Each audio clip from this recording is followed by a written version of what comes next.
जय श्री राधे कृष्ण। श्री पुरुषोत्तम मास महात्म्य अध्याय 30। नारद जी बोले, हे तपोनिधे, तुमने पहले पतिव्रता स्त्री की प्रशंसा की है, अब आप उनके सब लक्षणों को मुझसे कहिए। सूर्य जी बोले, हे पृथ्वी के देवता ब्राह्मणों, इस प्रकार नारद मुनि के पूछने पर स्वयं प्राचीन मुनि नारायण ने पतिव्रता स्त्री के लक्षणों को कहा। श्री नारायण बोले, हे नारद सुनो, मैं पतिव्रताओं के उत्तम व्रत को कहता हूँ।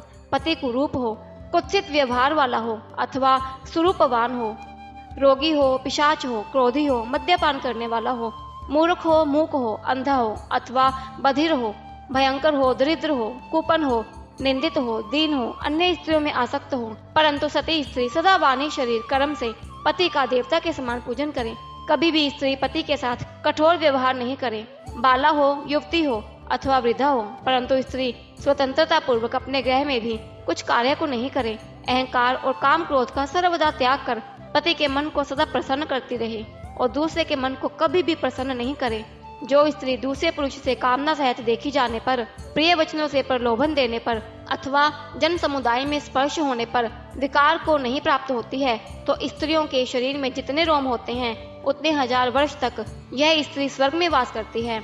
दूसरे पुरुष के धन के लोभ देने पर जो स्त्री पर पुरुष का मन वचन कर्म से सेवन नहीं करती है, तो वह स्त्री लोक में भूषण और सती कही गई है। दूती के प्रार्थना करने पर भी, बलपूर्वक पकड़े जाने पर भी, वस्त्र आभूषण आदि से आच्छादित होने पर भी जो स्त्री अन्य पुरुष की सेवा नहीं करती है, तो वह सती कही जाती है। जो दूसरे से देखी जाने पर नहीं देखती है और हंसाई जाने पर भी हंसती नहीं है, बात करने पर बोलती नहीं है, वह उत्तम लक्षण वाली पतिव्रता स्त्री है। रूप यौवन से युक्त और गाने नाचने में होशियार होने पर भी अपने अनुरूप पुरुष को देखकर विकार को नहीं प्राप्त होती है, वह स्त्री सती है। स्वरूपवान, जवान, मनोहर, कामिनियों का प्रिय ऐसे पर पुरुष के मिलने पर भी जो स्त्री इच्छा नहीं करती है, वह महासती कही गई है। पतिव्रताओं को पति के सिवाय दूसरा देवता, मनुष्य, गंधर्व भी प्रिय नहीं होता, इसलिए स्त्री अपने पति का अप्रिय कभी नहीं करे। जो पति के भोजन करने पर भोजन करती है, दुखित होने पर दुखित होती है, प्रसन्न होने पर प्रसन्न होती है, परदेश जाने पर मैला वस्त्र को पहनती है, जो पति के सो जाने पर सोती है और पहले जागती है, जो दूसरे के चित्त से नहीं चाहती है, वह पतिव्रता स्त्री है। सास ससुर में भक्ति करती है और विशेष करके पति में भक्ति करती है। धर्म कार्य में अनुकूल रहती है, धन संचय में अनुकूल, गृह के कार्य में प्रतिदिन तत्पर रहने वाली है। खेत से, वन से, ग्राम से पति के आने पर स्त्री उठकर आसन और जल देकर प्रसन्न करे, नित्य प्रसन्न मुख रहे, समय पर भोजन देवे, भोजन करते समय कभी भी खराब वाणी नहीं कहे। गृह में प्रधान स्त्री सदा आसन, भोजन, दान, सम्मान, प्रिय भाषण में तत्पर रहे। गृह के खर्च के लिए स्वामी ने जो धन दिया है, उससे गृह के कार्य को करके बुद्धि पूर्वक कुछ बचा लेवे। दान के लिए दिए हुए धन में से लोभ करके कुछ कोर कसर नहीं करे और बिना पति की आज्ञा के अपने बंधुओं को धन नहीं देवे। दूसरे के साथ बातचीत, असंतोष, दूसरे पुरुष के व्यापार की बातचीत, अत्यंत हंसना, अत्यंत रोष और क्रोध को पतिव्रता स्त्री छोड़ देवे। पति जिस वस्तु का पान नहीं करता है, जिस वस्तु को खाता नहीं है, जिस वस्तु का भोजन नहीं करता है, उन सब वस्तुओं का पतिव्रता स्त्री त्याग करे।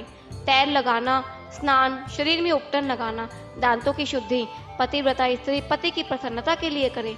हे मुने, त्रेता युग में स्त्रियों को प्रति मास रजोदर्शन होता है। उस दिन से 3 दिन त्याग कर गृह कार्य के लिए शुद्ध होती है। प्रथम दिन चांडाली है, दूसरे दिन ब्रह्मघातिनी है, तीसरे दिन रजकी है, चतुर्थ दिन शुद्ध होती है। स्नान, शौच, गाना, रोदन, हंसना, सवारी पर चढ़ना, मालिश, स्त्रियों के साथ जुआ खेलना, चंदन आदि लगाना, विशेष करके दिन में शयन, दत्तुन करना, मानसिक अथवा वाचिक मैथुन करना, देवता का पूजन करना, देवताओं को नमस्कार, रजस्वला स्त्री नहीं करे, रजस्वला का स्पर्श और उसके साथ बातचीत नहीं करे, रजस्वला 3 रात तक अपने मुख को नहीं दिखाई, जब तक शुद्धि स्नान नहीं करे तब तक अपने वचनों को नहीं सुनावे। रजस्वला स्त्री स्नान कर दूसरे पुरुष को नहीं देखे, सूर्य नारायण को देखे, बाद पंचगव्य का पान करे, अपनी शुद्धि के लिए केवल पंचगव्य अथवा दूध का पान करे। श्रेष्ठ स्त्री कहे हुए नियम में स्थित रहे। यदि स्त्री गर्भवती हो जाए तो नियम में तत्पर रहे, वस्त्र आभूषण अलंकार आदि से अलंकृत रहे और पति के प्रिय करने में यत्न पूर्वक तत्पर रहे, प्रसन्न मुख रहे, अपने धर्म में तत्पर रहे और शुद्ध रहे, अपनी रक्षा कर विभूषित रहे और वास्तु पूजन में तत्पर रहे। खराब स्त्रियों के साथ बातचीत न करे, सूप की हवा शरीर में नहीं लगे, मृत वत्सा आदि का संसर्ग, दूसरे के यहाँ भोजन, गर्भवती स्त्री नहीं करे, भद्दी चीज को नहीं देखे, भयंकर कथा को नहीं सुने, गरिष्ठ और अत्यंत उष्ण भोजन नहीं करे और अजीर्ण न हो ऐसा भोजन करे। इस विधि से रहने पर पतिव्रता स्त्री श्रेष्ठ पुत्र को प्राप्त करती है। अन्यथा गर्भ गिर जाए अथवा स्तंभन हो जाए, अपने गुणों से हीन दूसरी सोच की निंदा नहीं करे।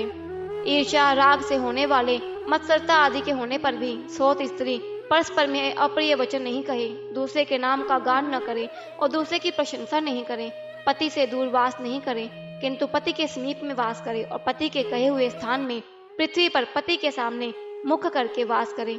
स्वतंत्रता पूर्वक दिशाओं को न देखे और दूसरे पुरुष को नहीं देखे, विलास पूर्वक पति के मुख कमल को देखे, पति से कही जाने वाली कथा को आदर पूर्वक स्त्री श्रवण करे, पति के भाषण के समय स्वयं स्त्री बातचीत नहीं करे, रति में उत्कंठा वाली स्त्री पति के बुलाने पर शीघ्र रति स्थान हो जाए, पति के उत्साह पूर्वक गाने के समय स्त्री प्रसन्न चित्त से श्रवण करे, गाते हुए पति को देखकर स्त्री आनंद में मग्न हो जावे, पति के समीप चंचल चित्त से व्याकुल हो नहीं बैठे, कलह के योग्य होने पर भी पति के साथ स्त्री कलह न करे, पति से भत्सित होने पर, निंदा की जाने पर, ताड़ित होने पर भी पतिव्रता स्त्री व्यथित होने पर भी भय छोड़कर पति को कंठ से लगावे, ऊंचे स्वर से रोदन न करे और पति को कोसे नहीं। स्त्री अपने गृह से बाहर भागकर न जाए, यदि बंधुओं के यहाँ उत्सव आदि में जाए तो पति की आज्ञा को लेकर और रक्षक से रक्षित होकर जाए और वहाँ अधिक समय तक वास न करे। पतिव्रता स्त्री अपने घर को लौट आवे, पति के विदेश यात्रा के समय अमंगल वचन को न बोले, निषेध वचन से मना न करे और उस समय रोदन न करे, पति के देशांतर जाने पर नित्य उपटन न लगावे और जीवन रक्षा के लिए स्त्री निंदित कर्म न करे, श्वशुर सास के पास शयन करे, अन्यत्र शयन न करे और प्रतिदिन प्रयत्नों पूर्वक पति के समाचार की खोज लेती रहे, पति के कल्याण समाचार मिलने के लिए दूत को भेजे और प्रसिद्ध देवताओं के समीप मांगलिक याचना करे।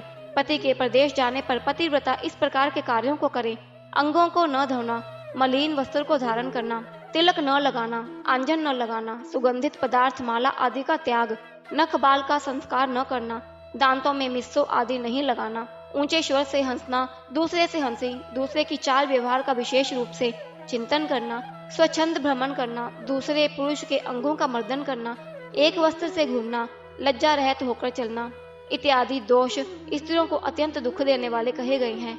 गृह में कार्यों को करके हल्दी लेपन से और शुद्ध जल से शरीर को शुद्ध कर स्वच्छ श्रृंगार को करे, खिले हुए कमल के समान प्रसन्न मुख होकर पति के समीप जाए। स्त्री के इस व्यवहार से युक्त और मन वचन शरीर से युक्त स्त्री पति से बुलाई जाने पर गृह के कार्यों को छोड़कर शीघ्र पति के पास जाए और कहे कि हे स्वामिन, किस लिए बुलाया है, कृपा पूर्वक कहें। द्वार पर अधिक समय तक खड़ी न होवे, द्वार का सेवन न करे, स्वामी से मिली हुई चीज दूसरे को कभी न देवे, पति के उचिष्ट मीठा अन्न फल आदि को यह महाप्रसाद है यह कहकर निरंतर प्रसन्न रहे, सुख से सोए, सुख से बैठे, स्वेच्छा से रमन करते हुए और आतुर कार्यों में पति को नहीं उठावे, अकेली कहीं न जाए, नग्न होकर स्नान न करे, पति से द्वेष करने वाली स्त्री को पतिव्रता न समझे, उलूखल, मूसल झाड़ू, पत्थर, यंत्र, देहली पर पतिव्रता कभी भी न बैठे, तीर्थ में स्नान की इच्छा करने वाली स्त्री पति के चरण जल को पीवे। स्त्री के लिए शंकर से भी अथवा विष्णु भगवान से भी अधिक पति ही कहा गया है। जो स्त्री पति का वचन न मानकर व्रत उपवास नियमों को करती है वह पति के आयुष्य का हरण करती है और मरने के बाद नरक को जाती है। किसी कार्य के लिए कहीं जाने पर जो स्त्री क्रोध कर पति के प्रति जवाब देती है वह ग्राम में कुतिया होती है और निर्जन वन में सियारिन होती है। स्त्रियों के लिए एक ही उत्तम नियम कहा गया है, स्त्री सदा पति के चरणों का पूजन करके भोजन करे। जो स्त्री पति का त्याग कर अकेली मिठाई खाती है वह वृक्ष के खोंडरे में सोने वाली क्रूर उल्लुकी होती है।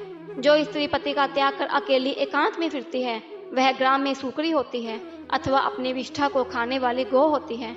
जो स्त्री पति को हुंकार कहकर अप्रिय वचन बोलती है वह मूक अवश्य होती है। जो अपनी सोच के साथ सदा ईर्ष्या करती है वह दूसरे जन्म में दुर्भागा होती है। जो स्त्री पति की दृष्टि बचाकर किसी दूसरे पुरुष को देखती है वह कानी होती है अथवा विमुखी और कुरूपा होती है।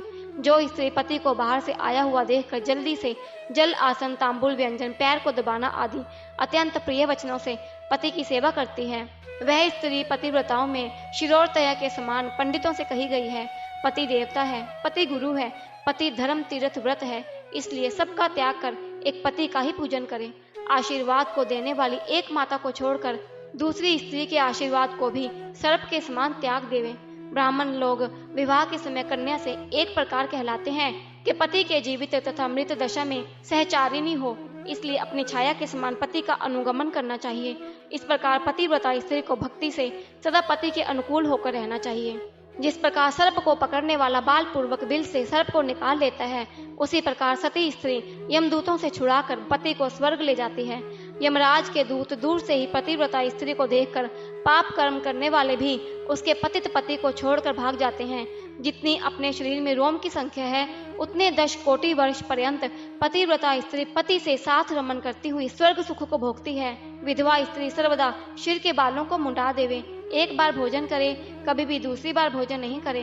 खाट पर सोने वाली विधवा स्त्री अपने पति को नीचे गिरा देती है, इसलिए पति के सुख के लिए पृथ्वी पर सोवे, अंगों में उपटन नहीं लगावे और तांबुल को न खाए। सुगंध का सेवन विधवा न करे। प्रतिदिन कुछ तिल जल से पति का तर्पण करे और पति के पिता का तथा उनके पिता का नाम गोत्र कहकर तर्पण करे। सदा श्वेत वस्त्र धारण कर ऐसा न करने से रौरव नरक को जाती है। इस प्रकार नियमों से युक्त विधवा स्त्री पतिव्रता है। श्री नारायण बोले, लोकों में तथा देवताओं में पति के समान कोई देवता नहीं है। जब पति प्रसन्न है तो समस्त मनोरथों को प्राप्त करती है। यदि पति कुपित होते हैं तो समस्त कामनाएं नष्ट हो जाती हैं। उस पति से संतान, विविध प्रकार के भोग, शैया, आसन, अद्भुत प्रकार के भोजन, वस्त्र, माला, सुगंधित पदार्थ और इस लोक तथा स्वर्ग लोक में विविध प्रकार के यश मिलते हैं। इति श्री पुरुषोत्तम मास महात्म्य अध्याय 30 संपूर्णम। जय श्री राधे कृष्ण। ओम नमः भगवते वासुदेवाय।